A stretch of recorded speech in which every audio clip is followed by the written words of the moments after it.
بسم اللہ الرحمن الرحیم۔ السلام علیکم، ویلکم ٹو ماہم کہانی۔ پلیز ناول کو لائک کر دیجئے، اگر آپ نیو ہیں تو سبسکرائب ضرور کر دیجئے۔ چلتے ہیں ناول کی طرف۔ اور راہمہ فوراً سے لاک کھولتے واش روم کے دروازے کی طرف بھاگی تھی کہ فردان نے آگے بڑھتے پھرتی سے اس کا ہاتھ تھامتے اپنی طرف کھینچا تھا۔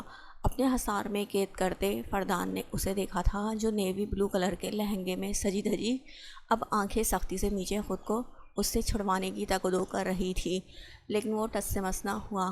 ہم آپ سے ناراض ہیں، چھوڑیں ہمیں، راہمہ نے ہار مانتے فردان کی سینے پر ہاتھ رکھے، چہرے پر غصے کے تاثرات سجائے، البتہ اندر سے دل کانپ رہا تھا۔ اپنی ساری ناراضگی آپ صبح سے ہم پر ظلم کرتے ہوئے دکھا چکی تھیں، لیکن یہ آپ نے اچھا نہیں کیا۔ ہم نے کچھ نہیں کیا، جو کچھ کیا بالکل ٹھیک کیا۔ الٹا ہمیں تو یہ دروازہ بھی کھولنا نہیں چاہیے تھا۔ وہ تو ہمیں ترس آ گیا آپ کے اوپر اور ہم نے کھول دیا، ورنہ آج آپ کو ساری رات دروازے کے باہر گزارنی پڑتی۔ راہمہ کی زبان فراٹے مارتی اب سٹارٹ ہو چکی تھی۔ فردان نے اسے آنکھیں چھوٹی کرتے دیکھا تھا اور اس کی بات پر تمسخرانہ ہنسی ہنستے فردان نے اسے دیکھا تھا۔ اور آپ کو لگتا ہے کہ ہم دروازے کے باہر رات گزار لیتے؟ اتنا ہی بولیں بیگم جتنا بات میں برداشت کر سکیں۔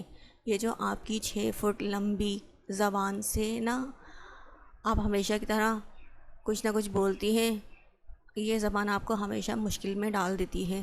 اس کی بات سنتے راہمہ کو مزید غصہ آیا تھا۔ آپ ہماری زبان کو ایسے نہیں کہہ سکتے کچھ، یہ ہمارا سہارا ہے، ہم کوئی معصوم سی ڈرنے بھاگنے والی لڑکی نہیں، ہم شیرنی ہیں۔ فردان نے اس کا نڈر انداز دیکھتے ایک ابرو اٹھاتے داد دی تھی اسے۔ یہاں آپ غلط ہیں بیگم، شیرنی نہیں ہیں آپ، بلکہ اس کی خالہ زاد بہن ہے، جنگلی بلی۔ فردان نے اپنی مسکراہٹ دباتے اسے مزید غصہ دلایا تھا، جو یہ سنتے پھڑپڑانے لگی تھی اس کے حصار میں۔ ہاں ہمیں چھوڑیں، وہ دبا دبا سا چیخی تھی کہ فردان نے اس کے منہ پر ہاتھ رکھتے اس کی چیخ کا گلا گھونٹا تھا۔ چپ، بالکل چپ۔ اگر کسی نے یہاں آتے ہمیں اس حال میں دیکھ لیا نا، تو ہمیں تو کوئی شرم نہیں ہے، البتہ آپ شرم سے پانی پانی ہو جائیں گی۔ فردان نے اسے وارن کرنا چاہا، جب وہ رکتی اسے گھورنے لگی۔ ویسے آج آپ نے خود پر رحم کیا ہے، کیونکہ اگر آج آپ چینج کر چکی ہوتی تو ہم آپ کی جان نکال دیتے، لیکن آپ کو بخشتے نہیں۔ وہ اسے گھورتے اگنور کرتے پیچھے ہوا اور اوپر دیکھنے لگا، جو اس رنگ میں قہر ڈھا رہی تھی۔ آنکھیں اس کے انگ انگ سے گزرتی اس کے چہرے پر آ ٹکی تھی کہ فردان کی آنکھوں میں یکدم اس کی طلب بڑھنے لگی، جیسے کوئی پیاسا ہو اور اس کے سامنے کوئی صحرا۔ اس کی آنکھوں میں اپنی طلب دیکھتے راہمہ فوراً پلٹی تھی۔ وہ ہاں ہمیں نیند آ رہی ہے، تھک گئے ہیں نا، اس لیے راہمہ اپنے ہاتھوں کو مسلتی بولی تھی کہ اچانک اس کی سماعتوں میں بھاری سانسوں کی آواز گونجی۔ ہم ہیں نا آپ کو سکون پہنچانے کے لیے، ہماری ذات کو اس زمین پر ہی آپ کے سکون کے لیے ہی اتارا گیا ہے، اور تھکن تو ہمیں بھی ہے، تو کیوں نہ ایک دوسرے کے سکون کا ذریعہ بنا جائے۔ راہمہ کے ہاتھوں کی کپکپاہٹ دیکھتے فردان کے چہرے پر خوبصورت سی مسکراہٹ آئی تھی۔ نیوی بلو کلر کا کوٹ پہنے فردان کو شدت سے جسم پر گھلتی نمی کا احساس ہوا تھا جب اس نے وہ اتار پھینکا۔ اب بیگم آپ اپنے سسرال نہیں جانا چاہتی تو کیا ہوا، ہمیں آپ کے میکے میں رہنے میں کوئی مسئلہ نہیں ہے۔ وہ آہستہ نے فولڈ کرتا پیچھے بیڈ پر جا بیٹھا تھا اور گہری نظروں سے راہمہ کو دیکھنے لگا، جو کچھ دیر پہلے شیرنی بنی ہوئی تھی لیکن اب بھیگی بلی بنی اس کے سامنے کھڑی یہاں وہاں دیکھتے فردان کو اگنور کرنے کی پوری کوشش کر رہی تھی۔ فردان نے نچلا لب دباتے اسے شوق نظروں سے دیکھا اور شہادت کی انگلی اٹھاتے اپنے قریب آنے کا اشارہ کیا۔ راہمہ نے تھوک نکلتے سر ہلاتے نفی کی تھی۔ جس پر فردان نے سنجیدہ نظروں سے اسے دیکھا تو راہمہ نے معصوم شکل بنائی تھی، پر فردان کی نظریں ہم وقت سنجیدہ ہی تھیں، جس پر اس کی مصنوعی معصومیت کا کوئی اثر نہیں پڑا تھا۔ فردان اسے قریب نہ آتے دیکھ اٹھ کھڑا ہوا تھا اور واپس جانے کے لیے قدم بڑھائے تھے کہ راہمہ نے سامنے آتے اس کا راستہ روکا۔ وہ ہم آ تو رہے تھے، راہمہ نے معصومیت کے تمام ریکارڈ توڑتے ہوئے کہا تھا کہ فردان کے چہرے پر سنجیدہ تاثرات دیکھتے وہ ڈری تھی۔ ایک بات کا تو اسے اندازہ ہو گیا تھا، وہ چاہے کتنا بھی ناراض ہو جائے لیکن فردان کی ایک سنجیدہ نظر ہی اس کی سانس اٹکا دیتی تھی۔ وہ ہمیشہ اسے خود کے لیے محبت لٹاتا ہوا پسند تھا، اور جہاں وہ سنجیدہ ہوتا تھا وہاں رحمہ کے ہاتھ پیر پھول جایا کرتے تھے، اور ابھی بھی ایسا ہی ہوا تھا۔ کوئی ضرورت نہیں ہے، آپ کو نیند آ رہی تھی، آپ سو جائیں۔ فردان بے رخی سے بولتا جانے لگا جب رحمہ پھر اس کے سامنے آئی۔ آپ ایسا نہیں کر سکتے، ایک وقت میں صرف ایک ہی ناراض ہو سکتا ہے اور وہ ہم ہیں۔ فی الحال ہم آپ سے ناراض ہیں۔ رحمہ نے روحانسی شکل بناتے ہوئے بولا تھا کہ فردان کو اس پر ٹوٹ کر پیار آیا، اور اس کی کمر میں ہاتھ ڈالتے اچانک اس نے اپنی طرف کھینچا کہ رحمہ گھبراتی اس کے سینے سے آ لگی۔ کیسے دور ہوگی آپ کی ناراضگی بیگم، جلدی بتائیں، اس کے بعد آپ کو ہماری ناراضگی بھی دور کرنی ہے۔ فردان نے بھاری آواز کے سنگ اس کے رخسار چھوئے تھے۔ ہم آج مان جانے کے موڈ میں نہیں ہیں۔ رحمہ نے اس کی انگلیوں کو گھبراتے ہوئے دیکھا تھا جو اس کے رخسار کو چھو رہی تھی۔ تو ٹھیک ہے، آپ کی ناراضگی کل پر رکھتے ہیں، فی الحال ہماری ناراضگی پر توجہ دیں۔ سائڈ ٹیبل پر ہاتھ مارتے لائٹس آف کرتے فردان اسے گود میں اٹھاتا اپنی دنیا میں لے گیا تھا، جہاں ایک دوسرے کی پناہوں میں سکون، محبت اور وارفتگیاں تھیں۔ سورج کی کرنیں سیدھا زرغام کے چہرے پر پڑ رہی تھیں، جو اسرا کو اپنے حصار میں لیے بیڈ سے ٹیک لگائے سو رہا تھا، لیکن روشنی سے وہ آنکھیں مسلتا بیدار ہوا اور اپنے آپ کو کسی ذات میں جکڑے پایا۔ نیچے جھک کر دیکھا تو اسرا اس سے چپکی سو رہی تھی۔ اس کی مدھم سانسیں زرغام کے سینے پر پڑتی اسے سکون پہنچا رہی تھی۔ وہ بے خود ہوتا اسے دیکھ رہا تھا جب دھیرے دھیرے اس کی آنکھوں کے سامنے رات کا منظر چھانے لگا کہ کس طرح وہ نشے میں ڈوبا سب اس کے سامنے آشکار کر گیا تھا، اور کیسے وہ اس کے سامنے ٹوٹ کر بکھرا تھا، اور کیسے اسرا نے رات اس کے جلتے سینے کو جھنجھوڑتے اپنے قرب سے سکون پہنچایا تھا۔ زرغام سب یاد کرتے دوبارہ اسرا کو دیکھنے لگا جو معصوم سی لگ رہی تھی، اس کے سینے سے چپکی۔ زرغام نے اسے گود میں اٹھاتے بستر پر لٹایا اور اسے دیکھنے لگا جو اس کا پسندیدہ مشغلہ بنتا جا رہا تھا۔ وہ دیکھنے لگا کہ کس طرح سے اس معصوم کو وہ تڑپاتا ہے۔ وہ جانتا تھا وہ صفاق بن جاتا ہے، لیکن خود پر قابو پانا زرغام خانزادہ کو سب سے مشکل ترین کام لگتا تھا۔ لیکن کس طرح وہ نازک جان اسے برداشت کرتی تھی، یہ تو بس وہی جانتی تھی جس کا سانس شادی سے پہلے ہی زرغام خانزادہ کو دیکھ کر سوکھ جایا کرتا تھا۔ آج وہ کس طرح اس کی قید میں پھڑ پھڑاتے تڑپ جایا کرتی تھی، لیکن زرغام خانزادہ بے رحم تھا، نہایت بے رحم کہتے ہیں نا کہ جس کے پاس جو ہوتا ہے وہ ہمیں وہی لوٹاتا ہے، اور زرغام خانزادہ کے پاس صرف اذیت، جلن، دکھ، تکلیف ہی تھی، اور اسرا زرغام خانزادہ کو اس سے وہی ملنی تھی۔ زرغام پیچھے ہوتا اٹھ کھڑا ہوا تھا اور ایک نظر اسے دیکھتا اپنے کپڑے لیتا فریش ہونے چلا گیا تھا۔ اس کے جانے کے 15 منٹ بعد اسرا کی آنکھ کھلی تھی۔ یہاں وہاں دیکھتے اس نے زرغام کو تلاش کرنا چاہا تھا، لیکن پانی کی آواز سنتے وہ سمجھ گئی تھی کہ زرغام فریش ہونے گیا ہے۔ کل رات کے بارے میں سوچتے اس کے چہرے کے تاثرات سنجیدہ ہوئے۔ بالوں کو باندھتی وہ اٹھ کھڑی ہوئی تھی کہ زرغام باہر آیا اور اسے سرے سے نظر انداز کرتے زرغام آئینے کے سامنے کھڑا ہو چکا تھا۔ وہ محسوس کر سکتا تھا اپنی پشت پر اسرا کی نظریں۔ پہلی بار نہیں دیکھ رہی تم مجھے، 20 منٹ ہے تمہارے پاس، فٹافٹ فریش ہو کر باہر آؤ، مجھے کسی کام سے جانا ہے، نیچے چل کر مجھے ناشتہ دو۔ زرغام نے اسے کہا تو وہ اسے دیکھنے لگی جو اپنے کام کے لیے آج خود اس سے کہہ رہا تھا۔ وہ خوشی خوشی اپنے کپڑے لیتی جلدی سے سیدھا فریش ہونے چلی گئی تھی۔ واپس آتے جلدی سے تیار ہوتے اسرا نے اسے پلٹ کر دیکھا تھا جو شیشے کے اس پار کھڑا کسی سے کال پر بات کر رہا تھا۔ کتنا دلکش تھا وہ آنکھیں تو اسرا کی خود بھی بے حد حسین تھی۔ کتنا دلکش تھا وہ آنکھیں تو اسرا کی خود بھی بے حد حسین تھی، لیکن ہائے وہ زرغام خانزادہ کی بھوری آنکھیں۔ اسرا نے حسد بھری نظروں سے کھوئے اسے دیکھا تھا جب زرغام خانزادہ نے پھر اسے خود کو تکتا پا کر بھنویں سکیڑتے اپنے ہاتھ میں پہنی گھڑی کی طرف اشارہ دلاتے وقت یاد دلایا تھا۔ اسرا جھٹ سے ہوش میں آئی، ہلکا ہلکا میک اپ کرنے لگی، لیکن دماغ صرف اس انسان کی طرف توجہ دلا رہا تھا جو کل رات بالکل الگ لگ رہا تھا، اور آج اس کے سامنے وہی مغرور زرغام بنا کھڑا تھا۔ زرغام اندر آیا اور ایک لمحے کے لیے رکتے اسے دیکھنے لگا جو بہت پیاری لگ رہی تھی۔ اس کے دل نے بے ساختہ ماشاءاللہ کہا تھا۔ 20 منٹ دیے تھے باربی ڈول، پورا آدھا گھنٹہ لگا دیا تم نے تو کیوں میرا میٹر شارٹ کرنے کے بہانے ڈھونڈتی ہو تم؟ اسے دیکھتے زرغام نے ماتھے پر 2 بل ڈالے تھے، حالانکہ وہ کل رات کی باتوں کا اثر زائل کرنا چاہ رہا تھا۔ وہ نہیں چاہتا تھا زرغام خانزادہ کسی کے سامنے کمزور پڑے۔ میں ریڈی ہوں، بس چلیں۔ پاؤں میں چپل ڈالتے سر پر دوپٹہ اوڑھتے وہ پلٹی تھی جب زرغام پلٹ کر دروازہ کھولتے باہر نکلا تھا۔ نیچے وہ دونوں ساتھ آئے تھے، جسے دیکھتے اسمارا نے ماشاءاللہ کہا تھا۔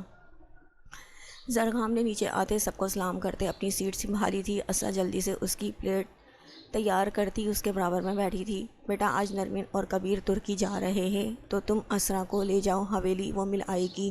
اسمارا بیگم زرغام سے مخاطب ہوئی تھی، جو کبیر خانزادہ کا ذکر سنتے آگ بگولا ہوا تھا اندر سے، لیکن تاثرات سے واضح نہ کیا، جبکہ اسرا کے منہ میں جاتا نوالا تھما تھا۔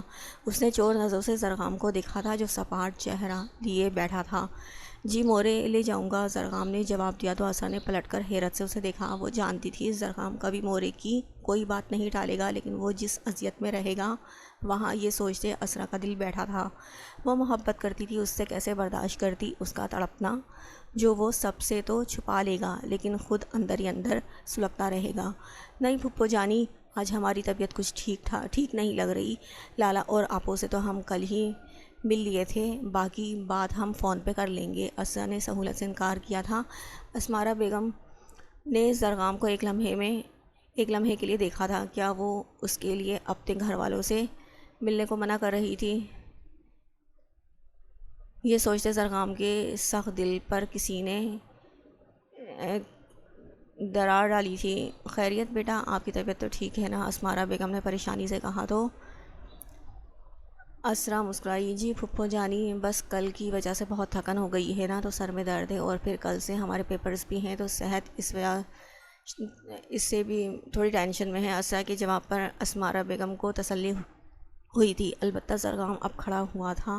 جب اسرا بھی اپنے ناشتے کی پلیٹ پر ایک کھسکاتی اس کے ساتھ ہی کھڑی ہوئی تھی، جو زرغام سے مخفی نہ رہا تھا۔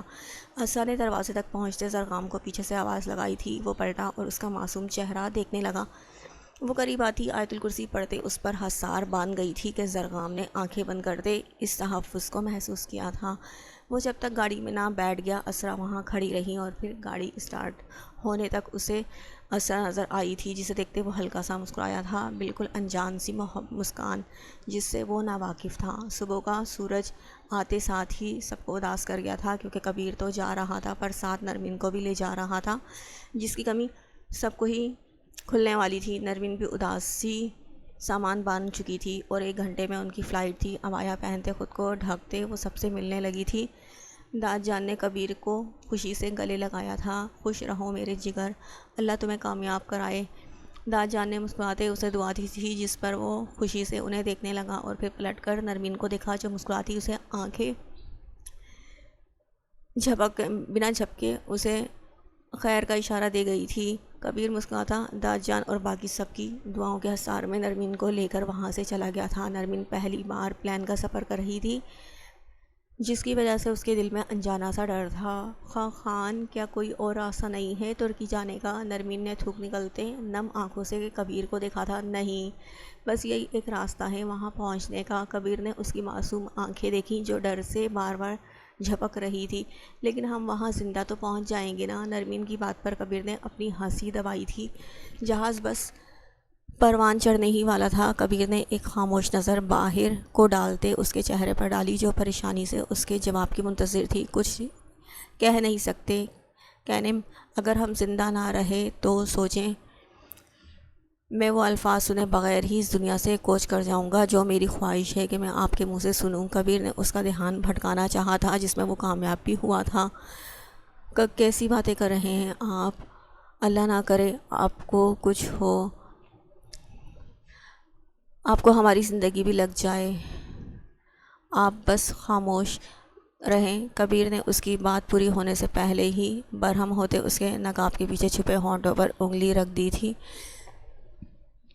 تمہاری زندگی میری زندگی کی ضمانت ہے، تم نہیں ہوگی تو میری زندگی کا کیا کام؟ کبیر کے جینے کے لیے نرمین کا جینا ضروری ہے، بے حد ضروری۔ وہ شدت جذبات میں بولتا نرمین کو سکتہ دلا گیا تھا۔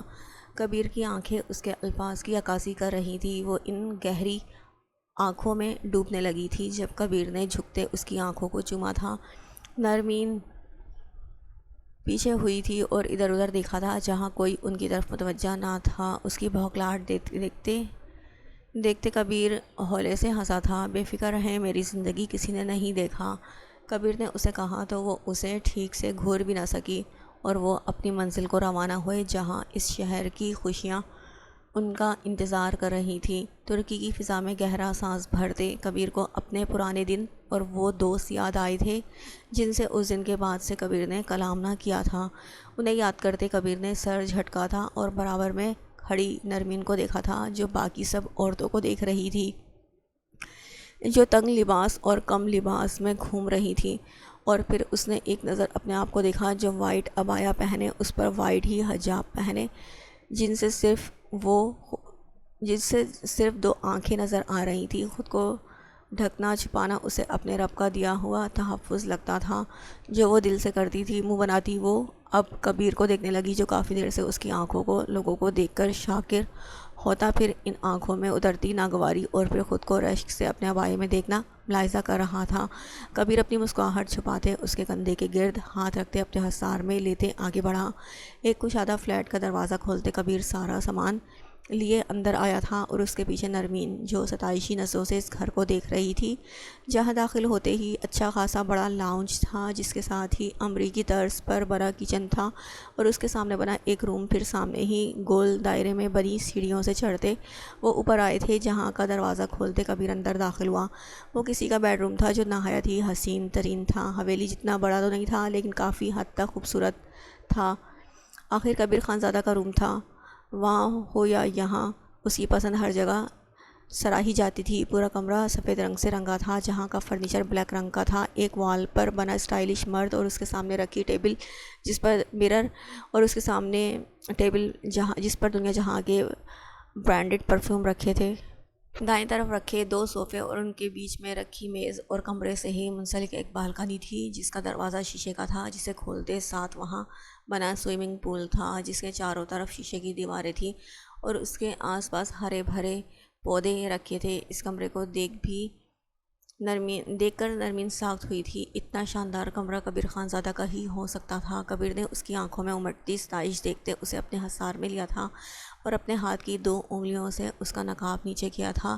نرمین لجاتی ہوئی نظریں نیچی کر گئی تھی۔ کیسا لگا ہمارا روم؟ حجاب سے پن نکالتے مصروف سے انداز میں کبیر نے سوال کیا تھا، جبکہ آواز قدرے دھیمی اور بھاری تھی، جبکہ نرمین اس دلکش انسان کو دیکھ رہی تھی جو دن بدن اس سے اتنی محبت جتاتا اس کی سوچ سے بھی پیارا لگنے لگا تھا اسے۔ وہ تو گم سی تھی اس کی گہری بولتی آنکھوں میں جب کبیر نے اس کا حجاب اتارتے بستر پر اچھالا تھا۔ اب نرمین کو دیکھا جو ابھی تک اسی میں کھوئی ہوئی تھی۔ کبیر نے مسکراتے اسے خود میں دیکھتے اس کے بندے کالے سیاہ بال ایک جھٹکے میں کھول دیے تھے جو لہراتے کمر پر پھیل چکے تھے۔ بہت پیارا، دو لفظی جواب دیتے نرمین ابھی تک اسی میں رہتے کبیر کو خود سے عشق کرنے پر اکسا رہی تھی اور کبیر خانزادہ نرمین خانزادہ سے عشق میں ہر حد پار کر دینا چاہتا تھا۔ پہلے یہ کمرہ میرے لیے عام تھا لیکن اب یہ ایک خوابگاہ بن گیا ہے جہاں اب تم مجھے میسر آؤ گی مسز کبیر خانزادہ۔ کبیر نے اس کے بالوں میں اپنا ہاتھ الجھاتے ان مخملی زلفوں کو محسوس کیا تھا۔ اس کے لفظوں کے پیچھے چھپی بے چینی اور ان آنکھوں میں خمار کی وارفتگیاں نرمین کو جو کہانی سنا رہی تھی اس سے اس کا دل بیٹھے جا رہا تھا۔ تمہاری طرح صبر نہیں ہے مجھ میں، اسی لیے صرف جب تک یہاں ہیں تب تک کا وقت ہے تمہارے پاس۔ مزید میرے پاگل پن کو ہوا مت دو کہ تم سے میری محبت سہنا محال ہو جائے۔ یہاں سے واپس تم میرے رنگ میں رنگ کر جاؤ گی۔ وہ اس کے بالوں میں چہرہ چھپائے بھاری آواز میں کہتے اسے خود میں مشغول کر رہا تھا کہ نرمین دل و جان سے اس کی محبت کے سمندر میں بہنے کو تیار تھی، لیکن شرم و حیا کے سائے جس کے پردے میں وہ ہمیشہ سے رہی تھی کیسے اس شخص سے اظہار کرتی جو اس کے منہ سے دو لفظ محبت کے سننے کے لیے بیٹھا تھا۔